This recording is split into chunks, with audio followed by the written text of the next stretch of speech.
call. What is going on? Lisa Bevere, you look so calm and peaceful and relaxed. Tell me the worst moment of anger and rage in your life. You know, we alluded to it at the beginning of the show. I think people that have problems with rage and anger will continue in that until it costs them something. And my time of when it cost me something was when I almost took my son and slammed him into the wall. But what I need to talk about is what built up to that. I mean, it's so funny, Sid. I don't remember not being angry. I think I was kind of born angry. I'm half Sicilian, I'm French, I'm Apache Indian, and I'm English. I mean, they stole my land. I've got mafia in my blood. Of course, I'm going to be a little bit ticked off. And I, you know, kind of always had this kind of passionate thing going on. And my husband and I would have encounters, and I would say, you know, if you would just be perfect, I would not be upset. So it's imperfect people that make me mad. I don't have a problem with anger, and I would never really admit to having this issue. It's always the other person. That's right. If they were not, and that's why we have so much divorce, and because if they'll change, everything is fine. That's right. I'm perfect. If this person hadn't tried to cut in front of me in the checkout line, I wouldn't have had to beat them up when they were, you know, trying to cut in front of me. If everybody else is perfect, and everybody else leaves me alone, and when we don't take responsibility, then we continue in something until we finally have an encounter where we have to face the truth. And that became the major issue for me. And I had one son for a while, and then I had my second child. And when I had my second child, my life changed. I mean, one child is an accessory. You take it out, dress it up, it behaves well. When I had my second son, I thought, what have I done? I will never get anything accomplished for the rest of my life. I'll never brush my teeth before noon. And my husband would come home every day from work and see me and see this household and see the babies and say, what did you do all day? And I'd say, I don't know. I haven't watched TV. I talked on the phone to a couple people that called wanting counseling and saying they're going to commit suicide, and I'm offering to join them. John, don't bother me right now. I mean, I am just really losing it with having these small kids at home and just feeling so frustrated, like I can't get anything done. Well, my firstborn son, who had always been so perfect about taking naps, when I had my second child, he refused to take naps. And so I'd put him down in his bed and he'd get off. I'd put him down in his bed, he'd get off. And one day I just reached this breaking point. After about 3 months of this, I just snapped. I thought, this child must be made to stay on his bed. And he came running down the stairs, and I came running up to meet him, grabbed him, and I no longer saw a child. I saw an enemy. I saw, this is the one that keeps me from getting anything done. And I went storming into his room, looking around, thinking, what can I do to make him stay on the bed? And I lifted him up eye level, and I heard a very logical sounding voice say to me, you need to take this child, slam him into the wall, and put him down on the bed, and then he'll know to stay. And you know what happened, Sid? I lifted him up, was getting ready to slam him in the wall. Stop for 1 second. If she had done that, she could have been one of those people I was reading about in the USA Today newspaper. Mm-hmm. You could have easily been one of those statistics. That's right. That close. That's right. But God did something so amazing in that moment. When I was holding my son's face up in front of my face, I no longer saw his face, I saw my own. I saw my own as a child. See, I grew up in a very dysfunctional household, and I had made myself a promise that I would never treat my children the way I had been treated when I was raised. But here I was getting ready to do the very thing I said I'd never do to my son, and it broke me. I looked at him and I said, Addison, I am so sorry I scared you. I put him gently down in his bed. I went downstairs. I threw myself down on the floor and I started to cry. And I said, you know what? It's not my husband. He's not here. It's not my heritage. It's not my parents. It's not my friends. It's me. I have a real problem with rage. And I wept and I cried, Sid, because I didn't think I could ever be different. It seemed to be so intermeshed into my personality. It had been the way I'd always been since I was 2 years old. I couldn't remember anything being different. And here I was, a 29-year-old woman, thinking, my life is living on the edge of devastation. And I was afraid. Yes, I had stopped that time, but what about another time? What about a month from now? What about a year from now? And it scared me and it broke me. And I wept and I cried until there was just nothing left and a stillness settled over me. And when that stillness settled over me, I heard the Spirit of God say to me, because you're no longer justifying this anger, I'll take it out of your life. See, I always made excuses for it. I always blamed it on other people. And what you justify, you buy. You say, I have earned the right to be this way because of what's been done to me.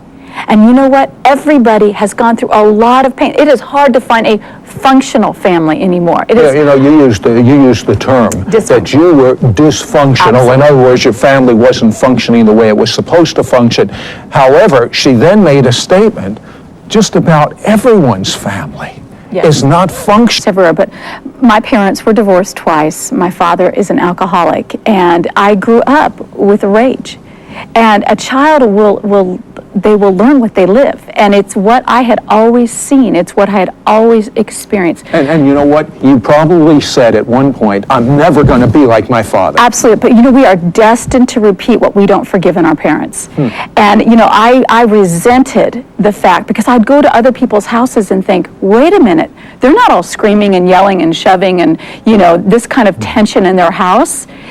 But you know what? I did not let God get involved in that portion of my life until I had a crisis. And also, another thing I was a little bit upset about. At 5 years old, I lost an eye to cancer. And I felt very violated, very upset about that, very vulnerable. Growing up, being made fun of at school, you know, called one eye, called cyclops, that kind of thing. Being very self-conscious. And so those two things was just like a pressure cooker inside of me. And just a little aside, I'm curious.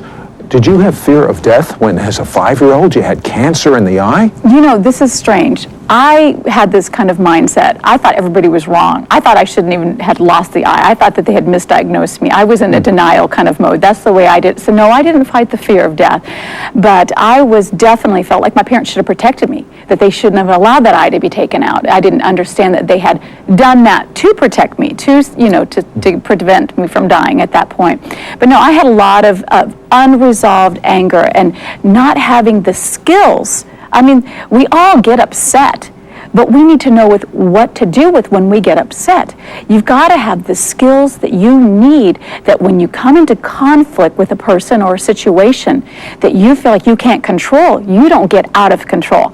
And that is what happens when people have problems with rage. If they come into conflict with somebody and they feel like they cannot control the situation, they make everything become out of control and chaotic, so they're the only person in control.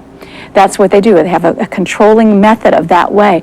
And I was constantly living under that, and then I propagated that in my household. My husband says that when I was upset, all the animals in the whole area would run away. I broke plates. I broke windows. I threw things. I called names. You broke windows?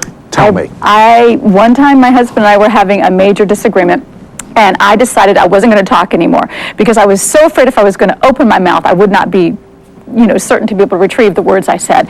And so I was washing a dish, and he decided, okay, I can't persuade her to talk, so I'm going to try to provoke her. And he said something that worked, and all of a sudden, before I knew what I had done, I took the plate that was in my hand, and I frisbeed it at his head, and he ducked, missing decapitation, and it went out, shattering the picture window of our apartment.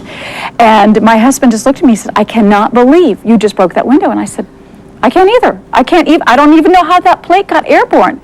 And see, when you have a problem with rage, you will live in a constant state of regret, wishing you hadn't said things that you said, wishing you hadn't done things that you did. And when you have a problem with rage, you create an atmosphere of suspicion and distrust where there should be intimacy and trust. And most people that have a problem with rage, they have learned how to contain it at home. They do it.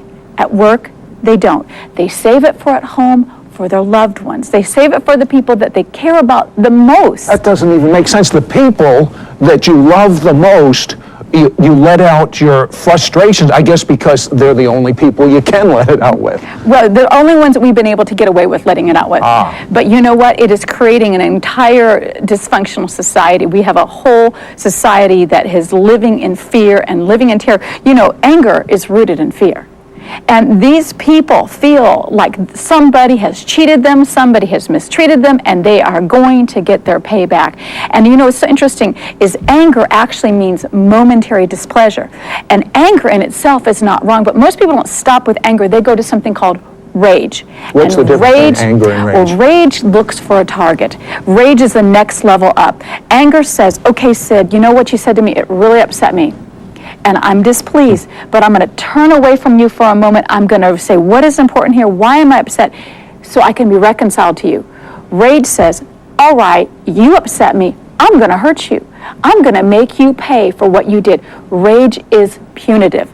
Anger is saying this is important. When we no longer blame, when we no longer justify, when we no longer say it's because of the way I was raised, we finally come to that place where we say, it doesn't matter anymore what I came from. I'm not going to live subject to my past, and I'm going to go forward. We take that responsibility, first step. Second thing we have to do, you got to step back from something, and you have to answer the question to yourself, why am I so upset? What is it that is so upsetting to me? You've got to step back from what's going on, take that moment to reconnect, and be slow to speak, quick to listen, and slow to wrath. Just slow it down. Number 3, you've got to learn from your mistakes. You don't beat yourself up with it. Most people, when they make mistakes, they just constantly beat themselves up with it, and then they constantly make excuses, and they justify it. You've got to learn from your mistakes, and you've got to own up to them, which means you have to confess it. Most people, they apologize. I say, Sid, I'm really sorry I said that to you, but you really upset me when you said such and such. An apology is actually the defense of something. Confession is totally different than an apology. Confession says, I'm sorry, I was wrong. I should never have said that. I should never have done it. It takes it all off the other person, and it gives you the total place where you are no longer a victim, but you become a victor. You ownership of what's going on. But what about the fact that that other person has triggered your anger and rage? That if that other person didn't do that, you would have been triggered. How do you handle that? Well, we just have to realize. You tell the other person you better say you're sorry for what you did? Well, that's what I did for years, and it didn't work. All you can really do is take care of yourself. And what you have to do is you have to say, I'm going to take responsibility for my response. I'm not going to say, Sid, you made me do that. I'm going to take responsibility for my response. And when you take responsibility for your response, then you start to realize, what is it that's really upsetting me here? Because usually what you're reacting to is not really what you're upset about. Usually you're upset about something at a much deeper level. I had some issues, and I'm going to talk about this in a minute, that I would react to my husband in disagreements and fights because of a deeper level issue that had really nothing to do with what my husband and I were going on right there, but it reminded me of something deeper. Also, you've got to learn to say things so that you can be heard. And if you want to be heard when you talk to somebody, you have to say it the way you would want to hear it. It's that simple. If you want to be heard, say it the way you'd want somebody to say it to you. And you've got to just, be able to respect other people. Slow down. And then you've got to, I believe you've got to involve God in it. Because we live... Without God being involved in it, would you have gotten out of the mess you were in? No, because I think the guilt would have been so heavy on me that I think only God can be the one that steps in and says, I know what you almost did, and yet I love you, I forgive you. The Bible says when we confess our sins, God not only forgives us, but He heals us. And I needed a healing because, see, there's broken parts in people's lives. That's why they do these things, that they need a healing if they're going to ever be able to be constructive with disagreements and conflict. And so God did that for me, and I want to kind of share that with you. My husband and I, we would have disagreements. And I would always store everything forward with him. And so when we fought, we didn't just fight about that, but we fought about everything forward. But there was always, I kept a distance from my husband, I kept him at arm length. And he would say to me, why Lisa, did you keep him at arm length? Well, he would say, I feel like you do that to me. And I didn't know why. Until about a few years ago, I had an encounter that I realized why. My father, as I mentioned, is an alcoholic. Right. And I love my father. And I wanted my children to experience the parts that I had remembered about my father and childhood. And I would bring my kids down every holidays, and we'd get to spend time with him. Usually he'd be drunk, but this time we were so excited, and we told him we were coming. We were thinking it's going to be different. We drove down a couple hours, loaded up the kids, and it was pouring down rain. We get out of the car, we knock on his front door, there's no answer. We go around to the back door, and there's a little sign on the window, and it says, sorry, I had other plans. That must have crushed you. It devastated me. I cried, I came back to the car, I was embarrassed, I was shamed in front of my children. They didn't understand why Grandpa... To be free, you may not be in prison right now, but are you free? Lisa, I must ask you this question. This was a lifelong, chronic problem of anger leading to rage. How are you today? Oh, it's been 11 years since I had my second son, and I'm a totally different person. My husband said he'd be more than happy to travel with everybody and testify because he is, of most people, the most happy. But, I'm sure. But, what you said a lifelong thing. Rage is a habit. And a habit is something that we do without thinking. And the way you like have... driving, it's automatic. Right, exactly. The way you have to break that hold is you have to undo a habit. And you have...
to undo habits the same way you form habits, which is 1 day at a time, 1 hour at a time, 1 minute at a time. That's why we have to think before we talk. I think if people don't have encounters where they can say, God, you know what, I need you to go in to those places that are bleeding and wounded in my life and heal those areas so that I can process things differently.